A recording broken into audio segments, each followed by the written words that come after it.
How to add pronouns to your Instagram profile. Adding pronouns to your Instagram profile is quite easy and simple. Launch Instagram app on your device. Ensure to log in or sign in to your particular account. Tap Profile at bottom right corner of the screen. On this profile feed, tap Edit Profile at the top left corner of the screen.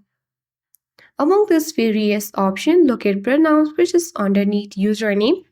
Tap on pronouns and before adding your pronouns, choose the language you want to say pronouns on. That you can say it as Spanish, Portuguese, French, and many more. For now, let's select English and add any pronouns that you want to add it on Instagram. Once you are done with that, tap on the tick mark at top right corner of the screen. And as you can see that we have successfully added pronouns to our Instagram profile. I hope this video was helpful. If it was, then do like, share, comment on this video. Thank you for watching. See you in the next video.